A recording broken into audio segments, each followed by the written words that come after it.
So today I'm starting a brand new series for Battlefield 1. Over the next few weeks we're going to be taking a look at two different weapons side by side, comparing their statistics and seeing which ones you should be using out there on the battlefield. And of course the weapons will be similar, but will have some subtle differences. It's all about choosing the best weapons that you can to use in Battlefield 1 at this late stage. And today, we're going to look at two rather special bolt-action rifles, the Ross rifle and the Gewehr M.95. Now both of these have marksman scopes, which make them right for a comparison anyway, but they both feature straight pull bolts as well. No need to scope out in between each of your shots. Let's take a look at both of them and find out which of the two is worth your time.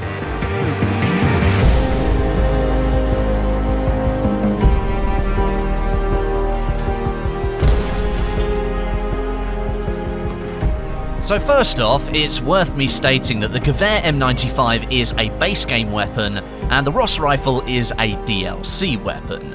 And if you don't own the Apocalypse DLC or have a premium pass for the game, you cannot access the Ross rifle anyway.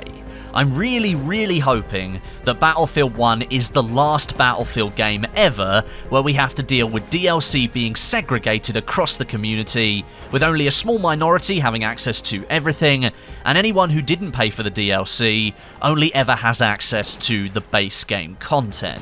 I'd hope that the DLC barrier would have been removed with Battlefield 1. It seemed like the perfect game to do that with, considering its huge popularity. But Battlefield 2018 now seems like an even more pivotal game for the franchise, with so many other titles around it moving away from that segregating DLC system to more open live service systems that keep communities together and support development with cosmetic items, vanity, and microtransactions. We can only hope at this point.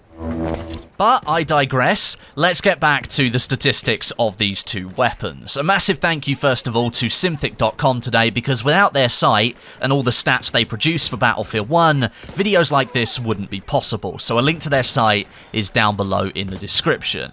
I'm going to start off with the damage model, because that's one of the biggest differences here between the two rifles. The Ross rifle uses Battlefield 1's more adopted system, the sweet spot mechanic, whereas the Gewehr M.95 uses an older system which we last saw in Battlefield 4 with a steady damage drop-off over increasing distance. This means the Ross rifle can reach a 100 max damage threshold at certain ranges.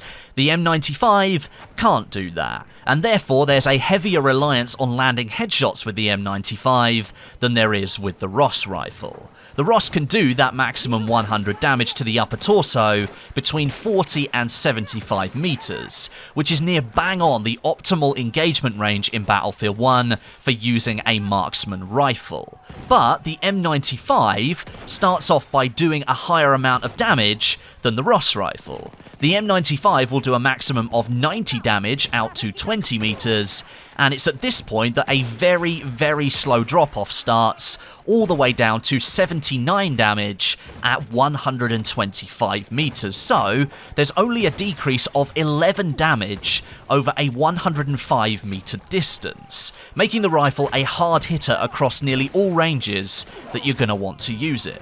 The Ross rifle starts at a base 80 damage, it increases to 100, and then back down to 80 again after the sweet spot, so it's still a very powerful weapon, but I'd argue the Gewehr M95 offers a more consistent and predictable damage model overall. Both options are good ones, but the Ross rifle gives players a little bit more help with the sweet spot, gives you that chance of landing a one-shot kill, a higher chance of it because you can aim at the torso at certain ranges, whereas the M95 is probably what I consider to be the rifle that most players of previous Battlefield games will be used to, and will always require 2 shots to kill unless you land a headshot.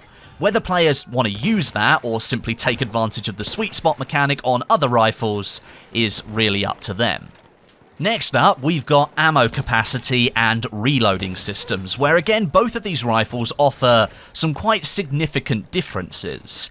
The Gewehr M.95 uses an on-block clip system, which requires all spent or unspent rounds to be ejected with the clip every time you reload, and the Ross rifle uses a more conventional reload system for Battlefield 1, where all rounds are fed through the receiver one by one or via a 5-round stripper clip. The M95 system is generally quicker than the Ross's system because every time you move to reload, all rounds are replaced with 5 new ones. There is no ability to single bullet reload the rifle, and obviously that takes longer. The Ross rifle uses that single bullet reload system when there is more than no bullets in the internal magazine to fill it back up to the top. So it's best you spend all of your rounds before reloading the rifle, and then you can take advantage of an entire 5-round stripper clip going in through the receiver. These reload systems both link to rates of fire of both of the rifles as well. The Gewehr M95 has a slight advantage, firing 66 rounds a minute compared to the Ross rifle 62, but in practice, 4 rounds a minute is not going to make a huge difference overall. It's the reload systems that will decide the fate of you and your enemies, because the Gewehr can reload faster overall than the Ross, meaning less downtime in between your shots. The Gewehr also doesn't have the sweet spot mechanic, offering 100 max damage either, so the faster you can fire rounds at enemies, the better. You're going to almost always need a follow-up shot unless you land that shot to the head. Now, of course, the ultimate point of this video is to let you guys know which of these 2 straight pull bolt rifles is worth your time using, and if it's the case of the Ross, worth you unlocking. Now, it's a tricky decision because the 2 rifles, although they offer similar playstyles, they actually have a lot of differences. And of course, there's the point that one weapon is a base game weapon and the other is a DLC weapon.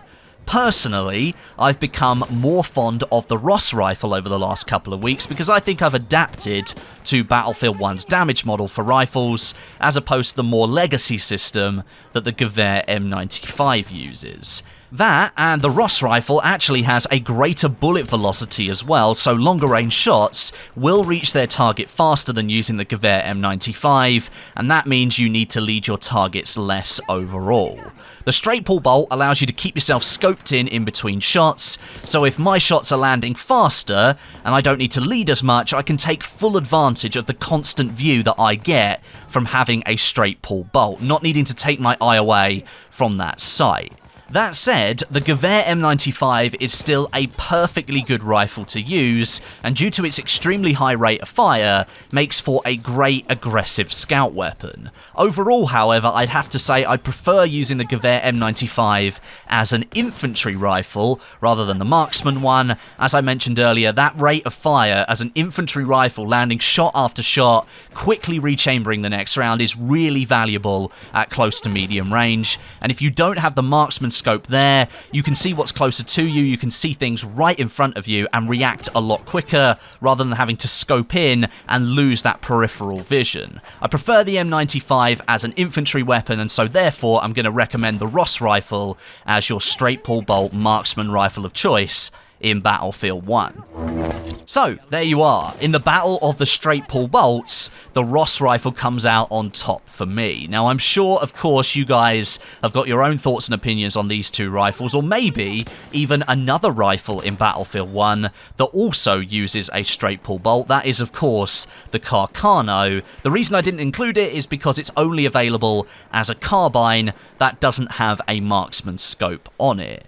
I'd love to do some more of these like versus kind of videos over the next couple of months as we wait for EA and DICE to announce whatever game we have coming for the next Battlefield series. So if you have any weapons that you'd like to suggest that are similar, that you'd like me to feature in the next video, drop a comment down below. I'll pull together which one looks like the most popular from the comments, and I'll put that in the episode for next week. But thanks very much for watching today. I hope you guys are going to enjoy this new series. You guys get to get involved again by hopefully leaving as many suggestions as you can down below in the comments section. YouTube's been really funny recently about not delivering videos properly, so make sure you've got notifications switched on for my channel. Click that little bell icon next to the subscribe button. Make sure notifications are set to all, and every time I upload, you should see my videos in your sub box or get a notification on your mobile phone.